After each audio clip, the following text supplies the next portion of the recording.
Seigneur, éternel notre Dieu, dès les premières heures et les premières minutes de ce jour du mardi 7 juillet 2020, nous nous rassemblons dans ta présence. Tel est notre plaisir de chaque jour et nous le désirons de façon continuelle. Ce qui fait notre plus grande joie durant ces moments, c'est lorsque l'Esprit de l'Éternel repose sur nous. L'Esprit de sainteté, l'Esprit de connaissance, l'Esprit de révélation, l'Esprit de conseil, l'Esprit de force, l'Esprit de sagesse et d'intelligence. Lorsque Paul parlait à Timothée, il dit « L'Esprit de sagesse te sera accordé pour que tu comprennes les Écritures. » Et il dit « Dieu ne nous a pas donné un esprit de timidité. Non. Lorsque nous nous réunissons de cette façon, ce qui nous est communiqué s'appelle l'esprit de force et de sagesse. Et nous te bénissons, éternel Dieu, de ce que, en ce jour magnifique, tu nous communiques encore. Tu renouvelles encore en nous l'esprit de force et de sagesse. Tu répands encore dans nos cœurs l'amour divin. Tu guéris encore les cœurs des uns et des autres, Seigneur. Tu prends soin de nous, Seigneur. Tu nous fais cheminer à travers cette campagne de soins spirituels afin que nos cœurs reçoivent les soins nécessaires. Parce que tu es celui-là qui a été mandaté pour guérir les cœurs brisés. Nous nous en remettons à toi, Seigneur Jésus. Et je me recommande à ta grâce. Je recommande aussi tous mes frères et mes sœurs qui sont avec moi dans cette méditation. Que toute la gloire, je dis bien, toute la gloire te revienne à toi seul, maintenant, chaque jour, toujours et dans les siècles éternels. Amen. Mes frères et mes sœurs dans le Seigneur, notre sous-thème d'aujourd'hui, c'est « Subir la trahison affermira votre amour pour les hommes ». Et en fait, nous commençons une série de sous-thèmes qui se ressemblent. Donc, nous allons prendre 3 jours pour parler de différents types, ou alors de trois épreuves d'amour. 3 épreuves qui viennent comme pour nous tester, pour tester notre amour pour le prochain et qui par la suite permettent soit d'accomplir en nous l'amour, soit on échoue aussi. Voilà, donc ce sont ces choses dont nous allons parler en ces 3 jours aujourd'hui et jusqu'à vendredi. C'est bien ça, Non, jusqu'à jeudi, voilà. Il y en a plein d'épreuves dans la vie qui peuvent consolider l'amour de Dieu dans nos cœurs. Mais nous allons juste parler de 3 et le Saint-Esprit aura le soin de conduire chacun dans la pleine vérité. Subir la trahison affermira votre amour pour les hommes. Voici notre sous-thème. Nous allons voir en quoi est-ce que le fait de subir la trahison, si nous parvenons à subir quelque trahison que ce soit, si nous subissons cela correctement, comme il se doit, sans être vaincus, en quoi est-ce que cela affermira dans nos cœurs de plus en plus l'amour pour les hommes? C'est ce que nous allons voir aujourd'hui. Mes frères et mes sœurs, la question de trahison a été annoncée ou encore prophétisée par Jésus. Dans le livre de Matthieu au chapitre 24, les disciples se sont approchés de Jésus pour lui demander de leur dire à quoi est-ce que la fin des temps, par quoi est-ce que la fin des temps sera reconnue? Quels sont les événements de la fin des temps? Et Jésus, donc, ayant pris la parole, a commencé à leur décrire comment est-ce que vous et moi, nous pouvons reconnaître que les derniers temps sont là.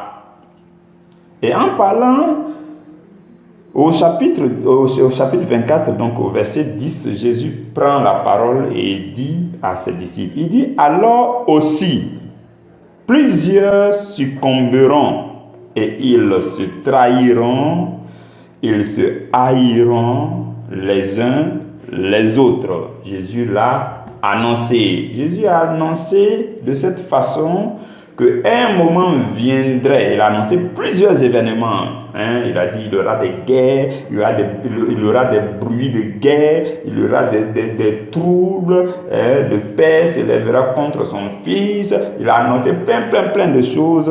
Il y aura l'abomination de la désolation, ceci, cela. Et il a dit aussi que des gens se trahiront les uns les autres et beaucoup succomberont. Mes frères et mes sœurs, si le Seigneur nous fait la grâce de parler aujourd'hui de ce genre de choses, ça doit être pour nous comme une interpellation à nous ressaisir, à reconsidérer notre cœur, à retourner devant le trône du Seigneur pour que le Seigneur nous remette dans une position adéquate. Donc si vous m'entendez, sachez donc que ce n'est pas un hasard. Ce n'est vraiment pas un hasard. C'est le plan de Dieu pour la vie de chacun de nous. C'est Dieu qui nous interpelle à nous ressaisir, à faire le calme en nous, à peut-être corriger certaines choses en nous pour ne pas faire partie de ceux-là qui succombent. Vous comprenez, mes frères et mes sœurs? Et donc, c'est un privilège pour nous d'être réunis dans la présence du Seigneur en ce jour. Non seulement Jésus l'a annoncé, mais lui-même il a été trahi. Il a été trahi par Judas. La plus grande histoire de trahison de toute l'humanité était lorsque Judas a trahi Jésus. Jésus le savait. Jésus le savait. Quand vous lisez très bien les évangiles, vous allez vous rendre compte, par exemple, dans le livre de Jean au chapitre 6, je crois, vous allez vous rendre compte que 6 ou 7 là, vous allez vous rendre compte que Jésus, la Bible dit, Jésus savait par avance celui qui allait le trahir. Donc Jésus a annoncé qu'il allait avoir plusieurs trahisons. Lui-même, il a subi la trahison. Pour ce qui concerne Jésus, ce n'était pas que la trahison. Jésus a été renié aussi. Vous savez, on peut mettre le fait renier ou bien trahir, tout ça, on peut les mettre dans le même sac là. C'est les mêmes choses. Donc, Jésus a été renié par ses disciples. Je ne sais plus c'est quel verset, mais vous allez vous rendre compte que ce n'est pas Pierre seul. Ce n'est pas Pierre. D'abord, même quand ils étaient dans la chambre haute, quand Pierre a pris la parole pour dire, Seigneur, même si il fallait mourir avec toi, je vais mourir parce que je ne t'abandonnerai pas. Et puis Jésus lui a dit, mon ami, le coq ne chantera pas plus de 2 fois avant que tu ne m'aies renié 3 fois. Quand vous lisez cette partie-là, la Bible dit, et les autres disciples ont dit la même chose que Pierre a dit. Donc, ce n'était pas Pierre seul. C'est vrai que Pierre, il se mettait toujours devant des choses, mais ce n'est pas Pierre seul. Et même, vous allez remarquer que quand les gens sont venus à saisir Jésus, Les autres disciples ont fui, tout le monde a fui. Pierre même au moins il a été courageux pour suivre jusqu'à et puis arriver là-bas il a renié. Les autres même ils étaient partis avant. Donc tout le monde avait lâché. Jésus a subi toutes ces choses. Vous comprenez mes frères et mes sœurs. Nous reconnaissons en lui quelqu'un qui a subi toute forme d'épreuve, de difficulté, de souffrance. Et la Bible dit qu'il est resté sans péché. Alors, ce que je veux nous dire, pour revenir vers notre thème, notre sous-thème qui est subir la trahison, affermira notre foi, notre amour pour les hommes. Je voudrais nous présenter, et je voudrais aussi que vous puissiez me suivre très bien à partir d'ici. Suivez-moi très bien à partir d'ici, s'il vous plaît. Suivons ensemble mot à mot. Ça va nous aider, ça va aimer beaucoup de personnes. Je voudrais nous présenter le chemin selon lequel le fait de subir une trahison peut permettre à l'amour de s'accomplir en vous. Le processus, le mécanisme. Comme je nous l'ai dit hier, tout ce qui existe autour de nous, que ce soit les inventions, que ce soit les choses de la nature, que ce soit les choses de la science, que ce soit les choses physiques dans la nature, tout et tout, ces choses-là ont été inspirées ou alors ont été créées par les hommes qui ont été inspirés par Dieu. Et Dieu l'a fait dans sa préséance afin que lorsque nous allons comprendre les choses simples créées par les hommes, inventées par les hommes, là quand nous allons comprendre ça, par la suite, Dieu suscite certaines personnes à qui il donne des révélations et il se base sur ces choses-là pour mieux nous faire comprendre Dieu lui-même. Donc, toujours est-il que tout revient à Dieu. C'est ce que Jésus faisait. Jésus prenait plein de paraboles. Plein de ses enseignements étaient basés sur la nature. À chaque fois, il disait, le grain de sénévé, l'arbre a fait ceci, le figuier a fait cela. Il prenait tout ce que Dieu a créé dans la nature là et il en tirait les enseignements. De cette même façon, aujourd'hui, on peut prendre les inventions pour faire ressortir les enseignements. On peut prendre les systèmes que les hommes ont copiés sur Dieu là. Et là, maintenant, ils sont en train de tripatouiller tout maintenant dans ce monde. Donc, les choses qu'ils ont copiées sur Dieu, et puis eux-mêmes, ils sont en train de gâter maintenant là. On peut s'appuyer sur le fondamental de ces choses-là pour comprendre Dieu. C'est ce que nous allons faire. Donc, je vais vous expliquer un mécanisme, le chemin selon lequel l'amour peut s'accomplir en chacun de nous. Ok, suivez-moi bien. Voici l'image que je nous présente. Nous avons, pour la plupart d'entre nous, ou alors pour presque tout le monde, nous avons été des élèves. Quand on était petit, quand on grandissait, on était des élèves. Et un élève, il va où? Un élève va à l'école. Il va dans une école. Le mot élève même déjà, on peut découvrir dans le mot élève le fait d'être élevé. Ça veut dire qu'un élève, quand il devient élève, c'est dans le but d'être élevé. Et il va dans une école parce qu'il ne peut pas s'élever seul. On ne peut jamais s'élever seul, c'est vrai. Hein? Même physiquement, ceux qui sautent là même, quand ils sautent, s'ils ont trop fait ces 2 mètres de hauteur, toi-même, personnellement, tu ne peux pas t'élever seul. Si tu veux aller plus de 2 mètres en hauteur, 3 mètres en hauteur, 4 mètres, il faut que quelqu'un t'aide.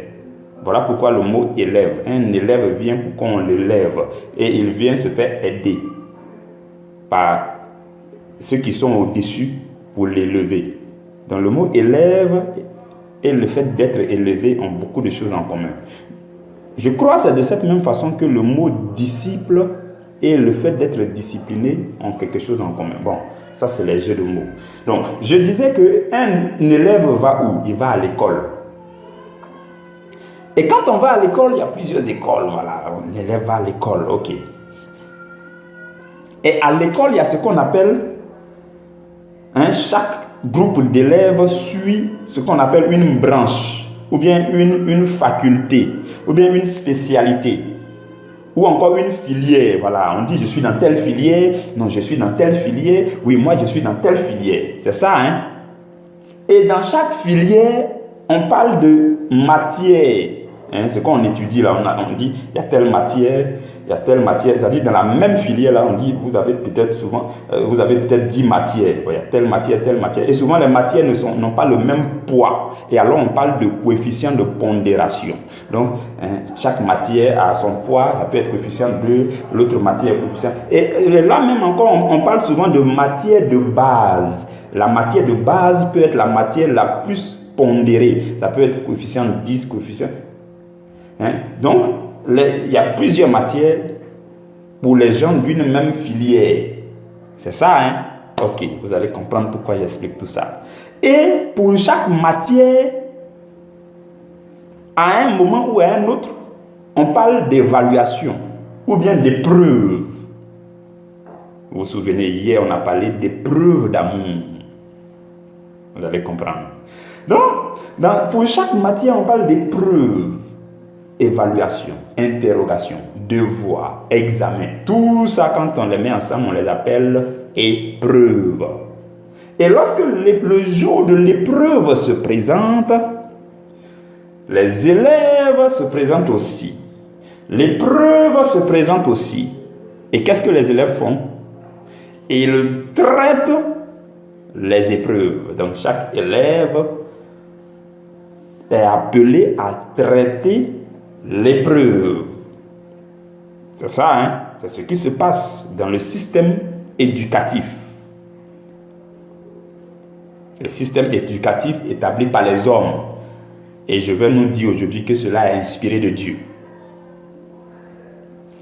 Et après que chaque élève ait traité les épreuves, on prend les copies, les feuilles de copie, et on les envoie vers quelqu'un qui s'appelle le correcteur. Il va aller corriger. Il va faire la correction des copies. Et en général, les copies ne sont pas corrigées par n'importe qui. La personne doit avoir deux qualités. La personne doit d'abord enseigner. C'est-à-dire c'est la personne qui enseigne la matière là qui peut corriger la copie ou bien les copies. Non seulement il doit enseigner la matière dans laquelle on a fait l'épreuve là. Il enseigne la matière, mais aussi il maîtrise toutes les épreuves de cette matière, de sorte qu'il a la correction des épreuves. Donc, c'est lui qui peut corriger. Donc, il maîtrise. C'est pour ça qu'on l'appelle souvent le maître. À l'école primaire, on dit maître. Quand on vient vers le lycée, on dit professeur, ainsi de suite. Enseignant, ainsi de suite. Vous comprenez? Et quand il finit de faire son travail de correction, il donne les notes ou alors les résultats. Et en fonction du résultat de chacun, il va subir une élévation ou alors une promotion. Ou aussi un échec. C'est ça, vous comprenez très bien ce que je viens d'expliquer. C'est le schéma du système éducatif. Et c'est sur ce chemin-là que nous allons nous appuyer pour comprendre certaines choses. Mes frères et mes sœurs, ce que je veux dire, en m'attardant sur cette image qui vient d'être expliquée, c'est que tous les êtres humains, sans exception, tous les êtres humains sont comme des élèves. Et nous sommes tous à l'école de la vie. Il y a une école qu'on appelle l'école de la vie. Et tous les êtres humains confondus et qui vont à l'école de la vie Il y a une filière particulière dont je voudrais vous parler, on l'appelle la filière chrétienne. Toi, tu as choisi cette filière-là. Tu vas à l'école de la vie, précisément dans la filière chrétienne. Il y a d'autres qui sont dans la filière bouddhisme. Certains sont dans la filière islam. D'autres sont dans la filière animiste. Certains sont dans la filière sorcellerie. Il y en a qui sont dans la filière braquage. D'autres sont dans la filière banditisme. Chacun a choisi sa filière. Toujours est-il que nous sommes à l'école de la vie. Et en fonction de la filière que tu as choisie, il y a des matières dans cette filière. Mes frères et mes sœurs dans le Seigneur, avez-vous découvert que dans notre filière de la vie chrétienne, là, il y a une matière de base qu'on appelle l'amour. Je ne sais pas si vous venez de découvrir cette matière de base. Il y a la matière de l'humilité, matière de la foi, la matière de ceci, la matière de l'espérance, la matière de ceci, la matière du pardon. Mais chaque matière a son coefficient de pondération en fonction de l'importance de la matière. Et vous et moi, nous nous rendons compte que l'amour est pour nous une matière de base. Et c'est la raison pour laquelle le Seigneur nous fait la grâce de nous attarder sur l'étude de l'amour divin sur 7 mois. Nous avons commencé depuis avril et nous irons jusqu'à fin octobre. Nous sommes en train d'étudier cette matière qu'on appelle l'amour. Parce que nous sommes à l'école de la vie et précisément dans la filière chrétienne. Vous comprenez? Bon, ce qui va se passer et qu'on ignore souvent, c'est qu'il y a des épreuves de la matière amour, qu'on appelle les épreuves d'amour. J'ai introduit là-dessus hier quand nous avons parlé un peu des épreuves d'amour. Qu'est-ce que les épreuves d'amour, tout ça, ainsi de suite. Donc, l'amour est notre matière de base. Peut-être même qu'au jugement, quand Dieu va appeler chacun, il va dire, bon, toi, tu as eu combien de moyennes dans la matière amour là? Toi, tu as combien de moyennes? Il y en a qui vont faire comme celui qui a caché son seul talent, et puis il est sorti là, il va dire, Seigneur, j'ai 1 sur 10. Parce que c'est ça, hein, il était appelé à fructifier son talent jusqu'à avoir au moins 10, comme celui qui a eu 5 talents. Ah oui, parce que chacun a reçu en fonction de sa capacité. Si tu as reçu un seul talent, c'est parce que Dieu a prévu mettre beaucoup de capacités en toi et que tu es capable de multiplier jusqu'à atteindre 10. Celui qui a eu 5 là, ses capacités sont moindres par rapport à toi. Voilà pourquoi il n'a pas fait assez d'efforts, il a fait sortir 5 autres. Toi qui as eu 10, c'est parce que Dieu compte sur toi, ou alors Dieu compte faire beaucoup de choses avec toi pour que le seul talent là, tu puisses multiplier ça, hein, selon tes capacités jusqu'à atteindre 10. Donc le gars va se présenter pour dire, Seigneur, j'ai eu on dit quoi, une de moyenne, 1 sur 10. Il dit quoi? Mettez-le dehors. Là où il y a des grincements dedans. Vous comprenez? Donc, cette matière, je vous explique ces choses de cette façon pour que vous compreniez, et je sais que vous comprenez. Cette matière qu'on appelle la matière d'amour, qui est la matière de base, au lieu de jugement, Dieu va certainement vous appeler à la barre pour dire, bon, ok, toi tu as eu combien de moyennes? Je t'avais envoyé l'épreuve d'amour. Tu te souviens que la sœur t'avait trahi. Tu te souviens que tu avais fait face à telle épreuve. C'était pour que tu puisses réussir ce test-là et que je puisse augmenter ta moyenne, ou alors que je puisse te donner une bonne note pour que ta moyenne générale annuelle, non pas annuelle, moyenne générale de la vie soit conséquente. Mais tu n'avais pas reconnu qu'il y a toujours des épreuves dans une matière. Et aussi dans la matière d'amour, il y a des épreuves. Donc qu'est-ce qui se passe, mes frères et mes sœurs? À un moment ou à un autre dans votre vie, vous, en tant qu'élève qui êtes dans la filière chrétienne, il y a des épreuves d'amour qui vont se présenter à vous. Vous aussi, vous allez vous présenter pour traiter cette épreuve. Ah oui, qu'est-ce que les élèves font? Ils s'en vont traiter le devoir, ils traitent l'épreuve. Voilà pourquoi le chrétien ne doit pas ignorer que le Seigneur lui a donné toutes les capacités nécessaires pour traiter les épreuves d'amour.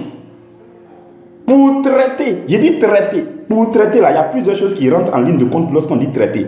Ça, nous allons se réserver pour la semaine prochaine. Nous allons voir ça dans les détails. Comment vous devez traiter chaque situation complexe. Les choses qui font, les situations qui viennent pour vous faire souffrir dans votre amour propre. Là. Comment vous calmer pour traiter cela. Nous allons voir ces choses la semaine prochaine. Mais aujourd'hui, déjà, je nous dis qu'il est important de se calmer pour traiter chaque épreuve. Et pour aller traiter une épreuve, là, on se prépare. Je n'ai jamais vu un élève qui va à un examen sans être préparé. Quand tu vas là, tu reviens, tu as échoué lamentablement et puis tu reviens. Ça arrive à beaucoup de chrétiens dans plusieurs matières de la vie chrétienne. Donc, tu ne peux pas ne pas te préparer et puis te présenter devant une épreuve. Ce n'est pas possible. Maintenant, après les épreuves, sachez aussi qu'il y a un correcteur. Il y a quelqu'un qui corrige. C'est la partie qui est intéressante là qui est là. Oh Seigneur, Saint-Esprit, je te prie de conduire chacun dans cette pleine vérité là. Hein, ce chemin magnifique, cette image, cette belle image que tu nous donnes. Je te prie de développer ça en chacun de nous. Il y a le correcteur. Celui-là qui corrige. On a dit tout à l'heure que c'est celui-là qui a enseigné et qui maîtrise toutes les épreuves. Et avant de commencer, je nous ai parlé du Seigneur Jésus qui a vécu toutes les épreuves et qui nous enseigne aussi sa parole. Jésus est le meilleur correcteur. Mes frères et mes sœurs, avez-vous découvert en quoi est-ce que Jésus est le meilleur correcteur? C'est lui seul qui corrige les feuilles. Et quand il corrige, c'est pour notre promotion. Quand il corrige, c'est pour notre guérison. Quand il corrige, c'est pour nous faire du bien. C'est pour accomplir cette matière dans notre cœur. Souvenez-vous, mes frères et mes sœurs, les choses ne sont pas faites au hasard dans cette vie-là. Les hommes copient toutes choses sur Dieu. Vous allez vous rendre compte que le sang de Jésus qui a coulé est de couleur rouge et aucun correcteur n'utilise un stylo d'une autre couleur, mais un stylo dont l'encre est de couleur rouge pour corriger. Ce sont des choses banales mais qui peuvent enseigner de grandes révélations. Ce que je veux vous dire, c'est que la Bible dit que pour les cœurs brisés comme vous et moi, il n'y a que le sang de Jésus qui peut guérir les blessures. Les cœurs qui ont été blessés, les cœurs, là où il y a l'amertume, il n'y a que le sang de Jésus qui peut corriger ces choses. Vous comprenez? Donc Jésus est le correcteur. Quand vous subissez une épreuve, il est le correcteur. Et par la suite, les notes sortent, les résultats sortent. Il y en a qui échouent lamentablement. C'est-à-dire que l'épreuve là s'est présentée, il s'est emporté, il est parti tout saccagé, il est allé faire par là, même après on l'a mis en prison. Parce qu'il n'a pas pu se maîtriser. Non seulement il n'était pas prêt même pour faire l'épreuve, c'est-à-dire lui-même, il ne s'est jamais préparé, il connaît la matière là, il n'a jamais étudié. On dit les leçons là, chaque ligne des leçons se trouve dans la parole de Dieu, dans les méditations. On dit ton pain de la première heure, présente-toi là-bas un peu. Il y a un séminaire qu'on appelle le séminaire sur l'amour divin. Il faut aller là-bas un peu, tu vas apprendre un peu ta leçon. Oh, parce que l'épreuve va venir, va un peu, hein. Un seul pain, écoute, un seul pain de la première heure et tu seras prêt et disposé pour l'épreuve qui va venir demain après demain, parce que une épreuve va se présenter. L'objectif de l'épreuve, c'est que tu puisses traiter l'épreuve là correctement en fonction des leçons que tu as reçues, en fonction de ce que Jésus t'a enseigné. Mes frères et mes sœurs, c'est ce que Dieu fait. Mais malheureusement, on n'a jamais étudié nos leçons pour certains. Et après les résultats, c'est quoi? C'est l'échec lamentable. Et par contre, d'autres qui réussissent à traiter, la semaine prochaine nous allons voir comment traiter, non? Qui réussissent à traiter cela, s'en sortent avec des promotions, des guérisons, l'apaisement. Et ce qui s'ensuit, c'est qu'après ces expériences-là, vous allez remarquer que quand vous subissez une situation difficile, vous en avez l'expérience. Vous en avez la mémoire, vous en avez l'expérience, et l'expérience fait que s'il y a une autre situation, si c'est une autre situation pareille en termes de difficulté ou bien moindre en termes de difficulté qui se présente, vous êtes aguerri. Et vous êtes maintenant qualifié pour aimer même les gens qui sont récalcitrants comme celui que tu as croisé là. Ok, mes frères et mes sœurs, nous dirons vers la fin. Ce que je voulais nous dire aujourd'hui, c'est de nous présenter déjà cette image. Et pour nous dire que durant ces 3 jours, nous allons parler, je vais juste nous présenter que la trahison, à commencer par aujourd'hui, la trahison est une des grandes épreuves de la matière qu'on appelle l'amour. La trahison en est une. La trahison est une épreuve qui peut venir tôt ou tard. Et quand ça vient, ce n'est pas pour te tuer, ce n'est pas pour te faire mal. Il faut te ressaisir, il faut préparer tes devoirs et puis il faut traiter la trahison. Comme la trahison, il y a plusieurs autres épreuves. Les cas de trahison qu'on peut avoir, par exemple, les détails, c'est que tu peux être trompé, la tromperie. Quelqu'un peut te tromper. À ta grande surprise, tu subis une grande tromperie. Ou bien tes secrets, tu découvres que tes secrets sont dévoilés derrière toi. Tu avais confié ça à quelqu'un et puis il a tout dévoilé. On dit il t'a trahi. Ou bien quelqu'un qui est infidèle. Ou bien il y a des gens, leurs parents les abandonnent dès le bas âge. L'abandon, c'est une forme de trahison. Et ça peut causer la blessure à l'intérieur du cœur. Ou bien ton amour, quelqu'un que tu aimais t'a abandonné. Ou bien le mec là t'a dit merde. Il te dit non, c'est fini aujourd'hui. Ou bien la fille là te dit c'est bon, je ne veux plus voir ton visage. Tout ça, ce sont les formes de trahison. Ou bien le projet de mariage a échoué. Ah oui, ce sont des choses qui peuvent arriver. Vous avez fait tout le projet jusqu'à ce que ça échoue. Mais ça ne sera pas votre cas dans ce groupe-là, au nom de Jésus. Je le dis au nom de Jésus. Ça ne sera le cas d'aucune personne ici. Donc, la trahison fait partie des épreuves de l'amour. La trahison fait partie des épreuves de l'amour. Maintenant, ce qui va se passer, c'est que, tout comme la trahison, les épreuves les plus dures peuvent causer des blessures les plus graves. Et cela arrive lorsque on ne s'est pas bien préparé pour affronter. Voilà pourquoi nous sommes en train de nous préparer, pour que ça soit plus aisé. Tous ceux qui ont bossé leur leçon, les épreuves, c'est facile devant eux. Donc, si nous voulons bien traiter l'épreuve de la trahison, vous connaissez la trahison, je ne suis pas venu pour vous donner les détails de la trahison, mais c'était pour nous dire que c'est une épreuve qui a besoin d'être traitée. Et à l'issue de cela, l'amour va se consolider en vous. Parce que ce qui se passe, c'est que les blessures seront cicatrisées. Quand une blessure se cicatrise là, l'endroit là devient dur. Et quand ça devient dur là, c'est prêt à affronter toute autre situation. Donc, il y a des gens, même les gens les plus récalcitrants, les situations de trahison les plus difficiles, vous allez maintenant les supporter. Vous allez résister à plusieurs autres chocs. Et ce qui va se passer, c'est que votre cœur devient un cœur qui peut supporter ou aimer plusieurs autres catégories de personnes. Parce que l'expérience que vous avez vécue reste en mémoire pour les prochaines fois. Mes frères et mes sœurs, nous nous arrêtons là aujourd'hui. Que la grâce de Jésus vous couvre et on se retrouve demain à la première heure. Amen.